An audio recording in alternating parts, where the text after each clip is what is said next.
હવે જોઈએ સમાચારો વિગતવાર. મોઝામ્બિક દેશની સુપ્રીમ કોર્ટ દ્વારા શાસક ફિલિમો પાર્ટીના રાષ્ટ્રપતિ પદના ઉમેદવારને વિવાદાસ્પદ ચૂંટણીઓમાં વિજેતા જાહેર કર્યા બાદ હિંસા ફાટી નીકળી હતી, જેમાં ત્યાં વસતા ભારતીયોની દુકાનો અને મકાનોને પણ આગ લગાડી લૂંટફાટ ચલાવવામાં આવી રહી છે, જેમાં અનેક ગુજરાતીઓ ઘર વિહોણા બન્યા છે, જેથી અન્ય લોકોના ઘરે શરણાર્થી બનીને રહેવા મજબૂર બન્યા છે. ત્યારે વતન ગુજરાતમાં રહેતા તેઓના પરિવારજનો ગુજરાત અને કેન્દ્રની સરકાર પાસે મદદ માંગી રહ્યા છે.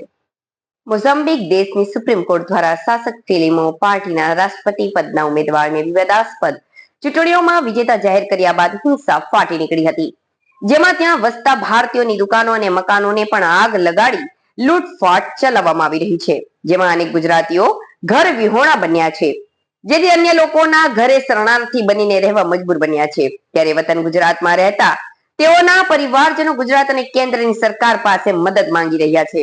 ગુજરાતના અનેક લોકો પોતાના ધંધા અને રોજગારી માટે વિદેશના અલગ અલગ દેશોમાં સ્થાયી થયા છે. તેઓ પરિવાર સાથે રહીને પોતાનું અને પરિવારજનોનું પણ આર્થિક મદદ કરી રહ્યા છે.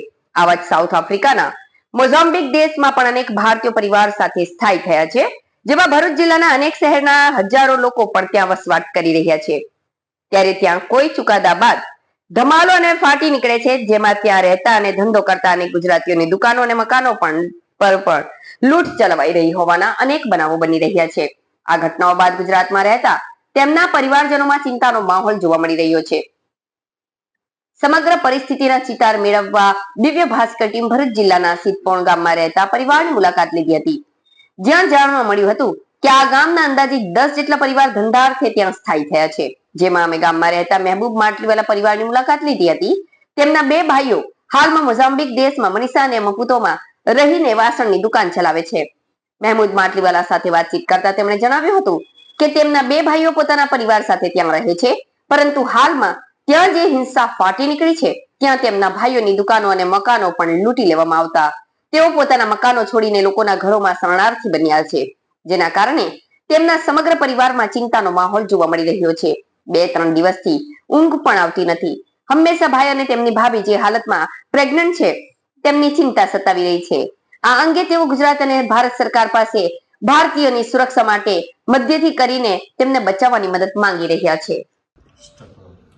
હું સિદ્ધપોણ ગામનો મહેબૂબ માટલીવાલા બોલું છું.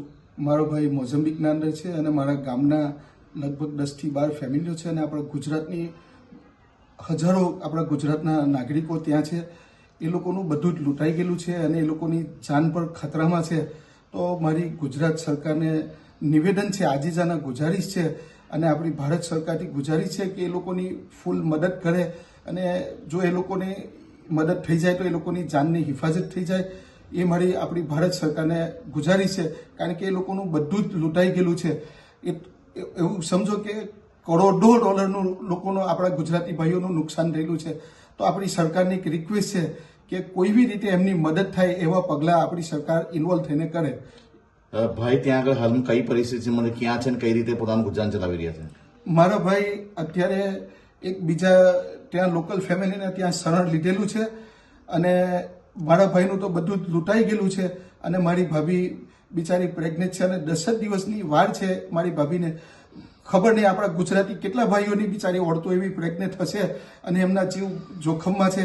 તો મારી ભારત સરકારને આપણી રિક્વેસ્ટ છે અને આ મીડિયાના જે મારા ભાઈઓ આવેલા છે, મિત્રો આવેલા છે, તમારો હું ખૂબ ખૂબ આભાર માનું છું. તમને ઉપરવાળો લાંબી જિંદગી આપે ને તમારી ઉંમરમાં બરકત આપીને તમારે એવી તરક્કી આપે અને તમને લોકોને એક સારું મતલબ કે એ મળે એવી મારી એક આશા છે. કારણ કે મારાથી બોલી શકાતું નથી. હું એટલા બધા અમે એટલા બધા ટેન્શનમાં છે કારણ કે 2-3 રાતોથી અમે સૂતા નથી અને એ લોકોની પર શું ગુજરતી હશે એ લોકો જ જાણે છે.